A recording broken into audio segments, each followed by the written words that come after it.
पुरे? हो. आता कसुरी मेथी ते जरा क्रश करून. हो बरोबर, त्याचा स्वाद चांगला येतो. हो. चाट मसाला, गरम मसाला बघा बरं. हो. जिंजर गार्लिक पेस्ट, आलं लसणाची पेस्ट इतकी लागेल?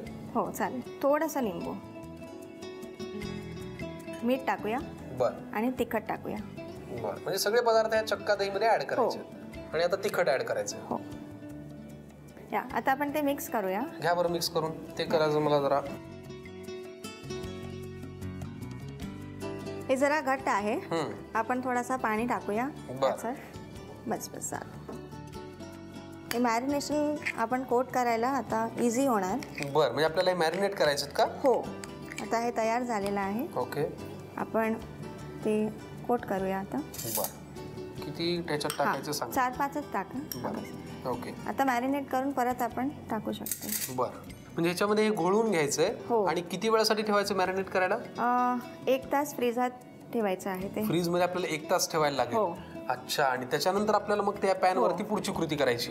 ठीक आहे. मग आम्ही जे उकळून घेतलेले हे फ्लॉवर्स आहेत ते आता या दह्याच्या मिश्रणामध्ये 1 तासभर छान मॅरिनेट करून ठेवतो फ्रीज मध्ये आणि मग आपण पुढच्या कृतीकडे वळूया. बरोबर? चला. हे मिश्रण आपण तासभर वाट पाहिली आणि मॅरिनेट करून घेतलं, फ्रीज मध्ये ठेवलं होतं. बरोबर? म्हणजे आपण चक्का दह्याचं जे मिश्रण केलं त्याच्यामध्ये हे फ्लॉवर्स ऍड केले आणि ते मॅरिनेट केलं. पुढे काय करायचंय? आता आपण ग्रिल पॅन चालू केलेला आहे. ओके. ते आता गरम आहे. आपण तेलाचं कोटिंग करूया पॅन वरती. ते ब्रश केलं तर जास्त बरं आहे. बरोबर. कारण ते जास्त हेल्दी असेल. म्हणजे आपल्याला आवश्यक तेवढंच तेल पॅन मध्ये जाईल. हो. परफेक्ट. आता हे ग्रिल पॅन आहे. हे नाही असणार तरी ते दुसरा जो पॅन असतो घरी ते पण आपण वापर करू शकतो. लांब लांब टाकूया थोडासा. क्या बात है. आता हे आपण या बाजूने टाकले पण त्याला जर आपल्याला वर खाली करायला लागतं का? हो. ते आपण फॉर्क यूज करूनच ते पलटी करूया. ओके. झाकणाची गरज नाही. ओके. आता आपण हे सगळं याच्यावरती घातलंय. आणि किती वेळाने साधारण आपल्याला ते वर खाली करायचंय? ते आता 2 मिनिटं लागेल. त्याच्यानंतर तो कलर यायला सुरू झाला की आपण पलटी करूया. ठीक आहे. वा. ते आता खरपूस झालेलं आहे आणि ग्रिल्ड आपण त्याला व्यवस्थित करून घेतोय. Make the flame slow. बरं. गॅस मंद आचेवरती ठेवायचा म्हणजे ते करपणार सुद्धा नाही. अशा प्रकारे तयार झालेला आहे ग्रिल्ड फ्लॉवर. बरोबर? हो. आता हे सगळ्या बाजूने आपल्याला ग्रिल्ड करून घ्यायचंय. आम्ही हे करून घेतो, छान सर्व करतो. तुम्ही पटकन घेऊन घ्या रेसिपीसाठी लागणारं साहित्य आणि कृती. तंदुरी फ्लॉवरसाठी लागणारं साहित्य: वाफवलेला फ्लॉवर, भाजलेला बेसन, चक्का, कसुरी मेथी, आलं लसूण पेस्ट, लिंबू, ओवा, चाट मसाला, गरम मसाला, लाल तिखट आणि मीठ. कृती: एका बाउलमध्ये चक्का घेऊन त्यामध्ये भाजलेला बेसन, ओवा, कसुरी मेथी, चाट मसाला, गरम मसाला, आलं लसूण पेस्ट, लिंबाचा रस आणि लाल तिखट घालून मिश्रण एकजीव करून घ्यावं. नंतर त्यामध्ये पाणी आणि वाफवलेला फ्लॉवर घालून मिश्रण एकत्र करावं. ग्रिल्ड पॅनला तेल लावून त्यावर मसाला लावलेला फ्लॉवर घालून ग्रिल करून घ्यावा आणि सर्व्ह करावा.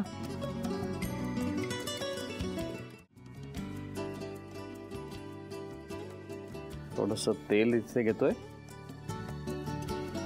त्याच्यात टाकतोय थोडंसं लसूण,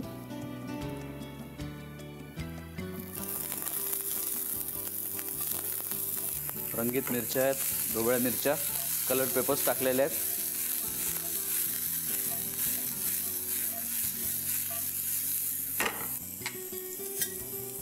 तर ह्याच्यामध्ये जाणार आहे काळी मिरी पूड, थोडे चिली फ्लेक्स,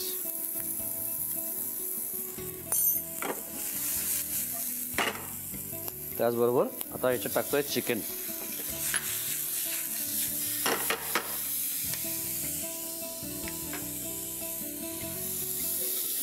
थोडं मीठ आणि मोहरी पूड.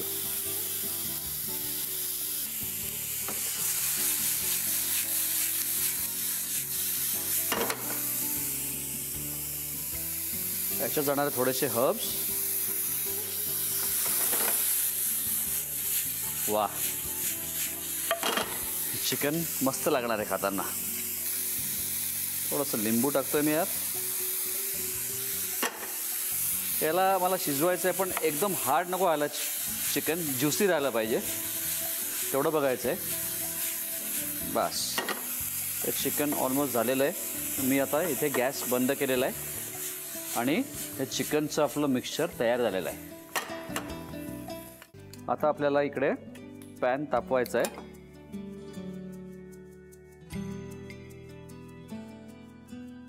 एका बाउलमध्ये आपण पहिले अंडे फोडून घेऊया.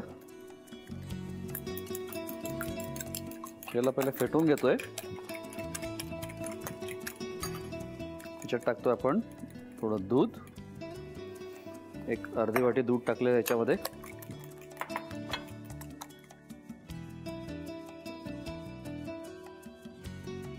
याच्यात एक 1.5 चमचा आपण बटर घेतोय आणि आता याच्यामध्ये टाकणार आहे हे अंड्याचं मिश्रण. त्याचबरोबर याच्यात मी टाकून घेतोय मीठ. थोडंसं मीठ टाकायचं आहे आपल्याला. याला मंद आचेवर आपण हलवून घेतोय.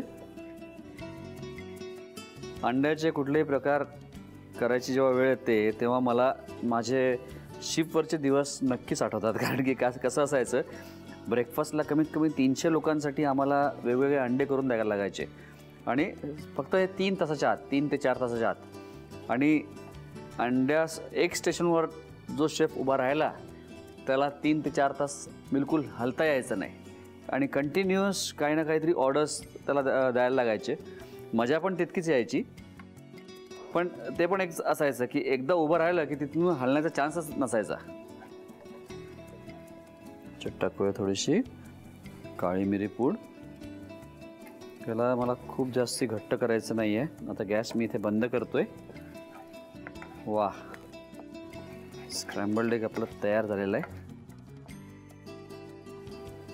आता आपल्याला ही रोटी घ्यायची आहे. या ज्या चपात्या आहेत, या रोट्या आहेत, त्या मुद्दामून या कपड्यामध्ये त्याला गुंडाळून ठेवलेलं आहे म्हणजे ते एकदम ड्राय होणार नाहीत त्या दृष्टीने.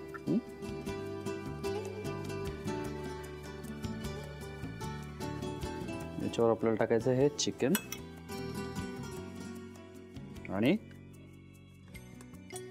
याच्यावर टाकतोय चीज. बास.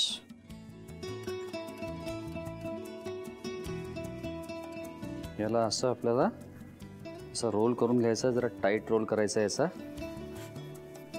आणि आता हा जाणार आहे या पॅनवर आणि आपण टाकणार आहोत थोडंसं बटर.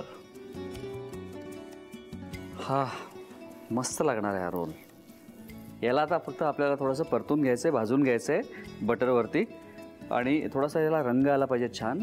नंतर आपल्याला काढून त्याला कट करून सर्व करायचं आहे. मी हे करून घेतो, तोपर्यंत तुम्ही साहित्य आणि कृती लिहून घ्या. स्क्रम्बल्ड एग अँड चिकन रॅपसाठी लागणारे साहित्य: गव्हाचं पीठ आणि मैद्याची चपाती, कापलेली रंगीत सिमला मिरची, दूध, चिकन, चीज, बटर, 3 अंडी, मिक्स हर्ब्स, चिरलेला लसूण, काळी मिरी पूड, मोहरीची पूड, चिली फ्लेक्स, लिंबू आणि मीठ. कृती: प्रथम फ्राईंग पॅन मध्ये तेल गरम करून त्यामध्ये चिरलेला लसूण, कापलेली रंगीत सिमला मिरची, काळी मिरी पूड, चिली फ्लेक्स, चिकन, मीठ, मिक्स हर्ब्स, लिंबाचा रस आणि मोहरीची पूड घालून चिकनचं मिश्रण नीट शिजवून घ्यावं. एका बाउलमध्ये 3 अंडी फोडून ती फेटून घ्यावीत. अंडी फेटून घेतल्यानंतर त्यामध्ये अर्धी वाटी दूध घालावं. फ्राईंग पॅन मध्ये 1.5 चमचा बटर गरम करून त्यामध्ये अंड्याचं मिश्रण आणि मीठ घालून मंद आचेवर ते आटवून घ्यावं. त्यानंतर थोडीशी काळी मिरी पूड घालावी. तयार चपातीच्या मध्यभागी अंड्याचं मिश्रण एका रेषेत नीट ठेवून त्यावर चिकनचं मिश्रण आणि किसलेलं चीज घालून चपातीच्या सर्व कडा बंद करून तयार रोल पॅन मध्ये बटरवर सर्व बाजूनी शॅलो फ्राय करून घ्यावा आणि सर्व्ह करावा. तर मंडळी, आज आपण जी पहिली रेसिपी करणार आहोत, कलिंगडाचा बॉम्बे कराची हलवा. आता वळूया आपल्या पुढच्या रेसिपीकडे. आता आपण करणार आहोत व्हेज पेपरोनाटा.